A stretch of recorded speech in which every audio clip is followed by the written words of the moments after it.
Hey, what's up everybody? Thanks for clicking on the video. This is David Pendleton, and now I'm going to cover the front 9 pro of the Monster Tournament. Of course, this is the final round.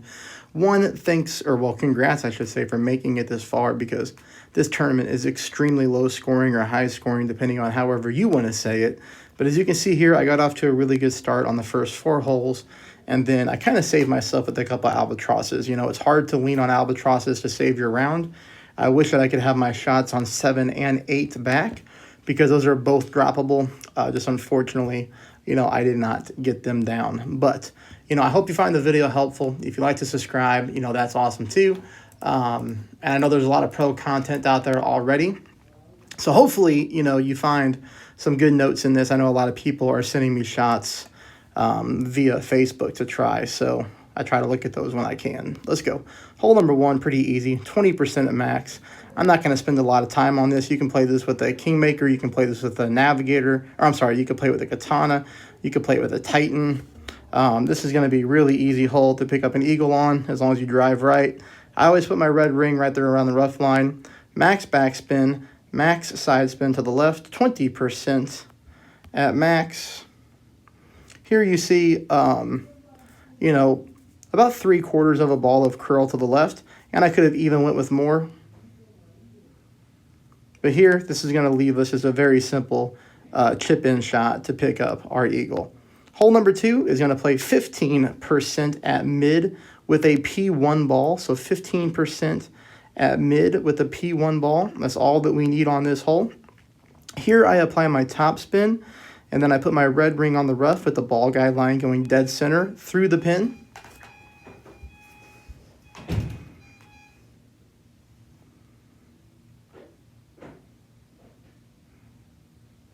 I do hit a perfect ball, and you're going to see what happens here on this particular shot. We just barely miss to the left-hand side, just barely. Now, we can tweak that one with the Navigator, but if you want to make the shot easier here in the final round, you can definitely do so with the Win 5 ball, just like this. This is the Win 5 P3 ball.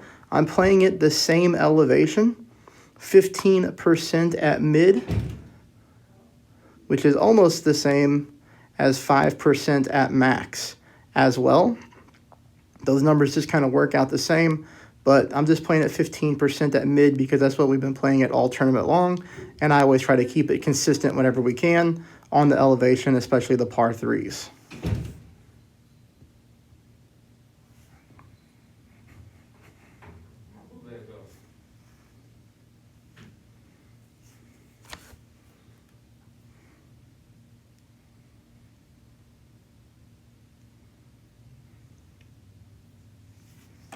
There we go. That'll take you to number 3. 0% at max, 6 top, 3 bars of side spin to the right. Here, we always just make sure we want to avoid the sand trap on the left.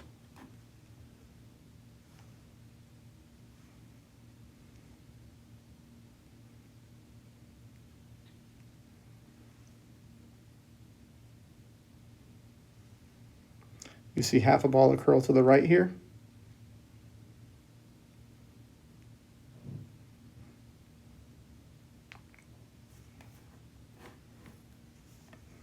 Pretty easy as far as the drive goes. And then that will take us here to shot number 2, which we play 0% at mid with the rough bump.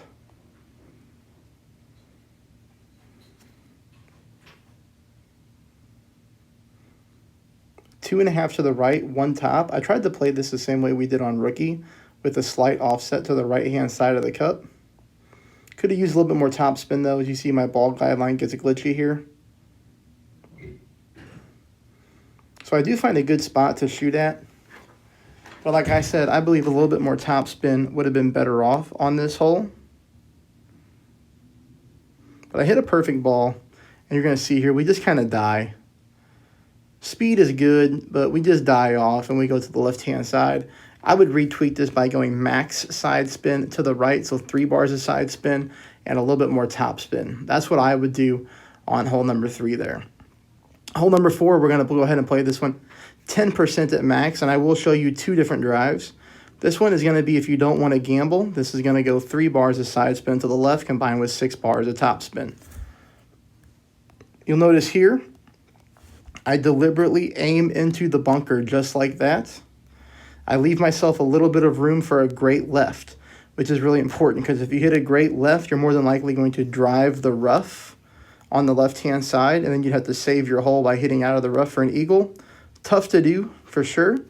So I always land right here, just like this. I do use heavy curl to the left because for me, on this hole, and I know I've said this before, on this hole right here, we don't want to be in this area right here. We want to be here like I am or back, because if we do that, that's going to leave us for a thorn shot in which it plays a lot better than your end-bringer or whatever wedge that you use. So here, we're going to play it at minimum distance. You're going to notice I go with 1 bar of side spin to the right. That's because this green does slope from right to left. I go with enough backspin to get my ball at the hole.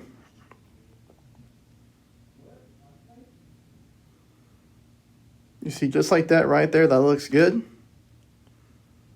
And I even offset to the right-hand side of the cut because, like I said, there is an aggressive roll right there from right to left. With the perfect ball, I do get this ball to drop. That's going to be a safe option. The next option is going to be with a big topper. Now, I know there's a lot of pro content out there because a lot of people started sending me a shot on hole number 4. So hole number 4, this hole, I believe Neo put on his stream, I was told. Neo, obviously one of the top players in the game, so I always give credit where credit is due. But this shot was sent to me by so many people. I figured that I had to try to take it. But there is a lot going with it. Now, don't mind my big topper 7 here. I was able to level that club like crazy because I did the T2 grind on this account way back in the day. But I've got buddies of mine showing me this shot with big topper 5s and 6s, and I have a 7, so I know that it's really consistent. So big topper 5, 6, 7, you'll be good. All right, you're going to play 5% at max, but you're not going to move your target until it's time to pull your rings, and then you're going to pull at an 11:59 pull angle. So let me explain all that. We're going to go 8 top, just like that. So full top except 1 bar. Then we pull our rings here at an 11:59 pull angle. So if you don't know what an 11:59 pull angle is, I'll explain it to you here real fast.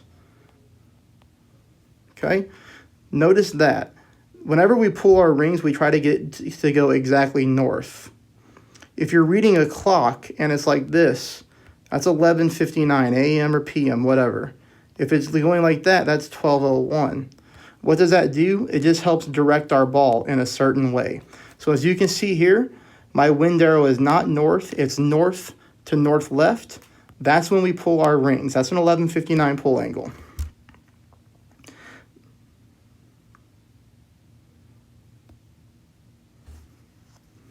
Now I hit a perfect ball here.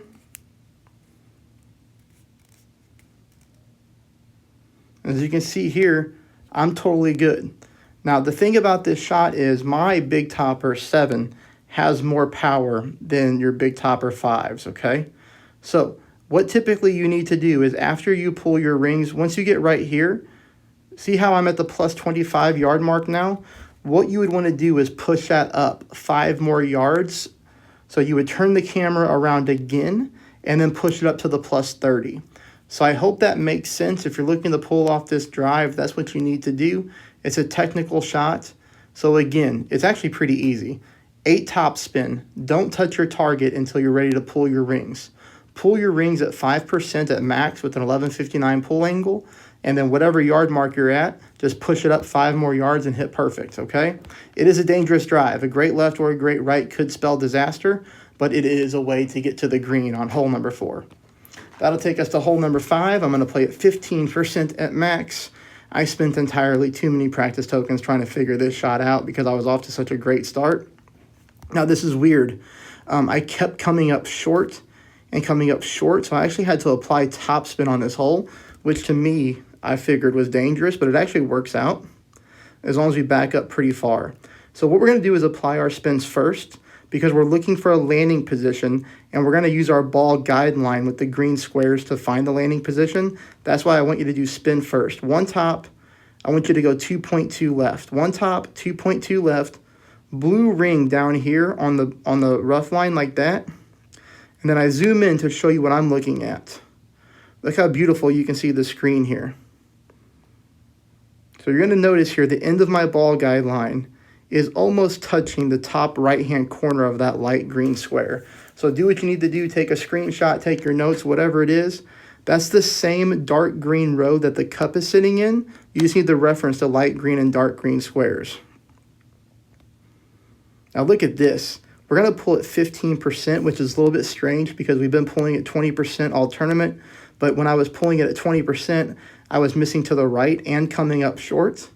So 15% seems to be a lot better. Perfect ball. And look at this. It's like, oh, come on. Come on. I got to zoom in and everything. I really thought that I dropped it. I really did. So I hope that you're able to get a difficult hole-in-one there on hole number 5. Not a lot of people will get that one. Hole number 6, we're going bombs away, baby. This is going to be straight up tailwind. So anytime I get tailwind on a hole like this, we're going for a thorn shot for Alba. And we do get the Alba, as you saw. 6 top, 2 left. 6 top, 2 left. Extra 9-mile players like myself don't go with more top. We don't need it. And we're not going to push up. We're going full overpower, absolutely controlled overpower. Love when you can do that.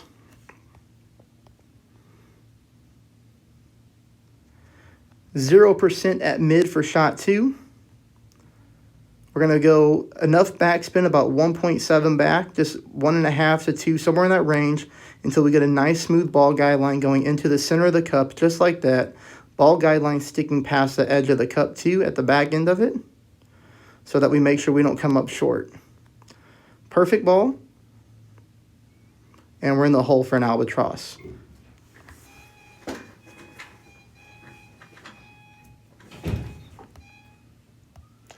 Okay, this is the one that's driving me crazy because this, again, I received a lot of replays for the big topper shot, and then people wanted me to try this shot, saying how consistent it was.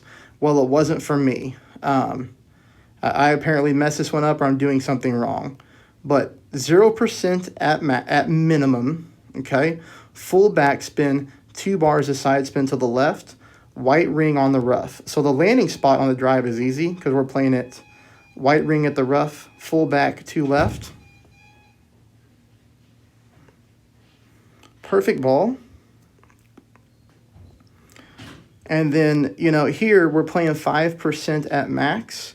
Now, some people that were, well, 2 people sent me this shot, and they were playing with the slider around 80%, they said, but which is the same thing as 5% at max. So I'm putting that here to make it easy for you.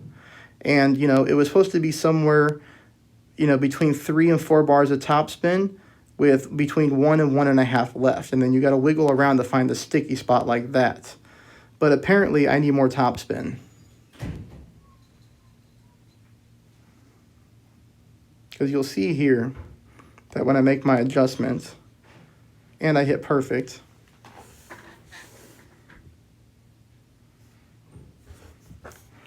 I'm nowhere close. I'm coming up short. So hopefully that doesn't happen to you. Hopefully you learn by my mistake there and you add some more topspin to that shot. That'll take us to hole number 8. This one I wish I had back as well because I'm super close, super duper close. Okay, let's take a look at this one real quick. All we're going to do is go half a bar backspin, 10% at max. And then we'll zoom in so you can see the landing spot. Blue ring at the rough. There's your landing spot. Just like that. Into the ball guideline, going right through the bottom left-hand corner of that light green square, okay? We make our pull. Perfect ball. I'm trying to fast forward to save some time because I know that I've spent a lot of time talking. So look at this one. Seriously, we're going to come right at the right edge of the cup. And then here, if you want to try to make it easier on yourself with the wind resistance ball, Same thing. This is a P1 ball. Half backspin. Look at this one. Basically trying to go just a little bit left. You see I moved my target just a hair to the left there on this one. Now look at this. Because of the higher wind resistance, my ball doesn't move as far to the right-hand side as my other shot did. So if I would have played the exact same landing position as my other shot, it would have gone into the hole. But you live and you learn, right? And hopefully you do better than that. Hopefully you get the ball in the hole. Hole number 9, we're going to go 0% at max. We're going to use the Kingmaker, even in tailwind, because we want the resistance on shot number 2. 6 top, 2 right.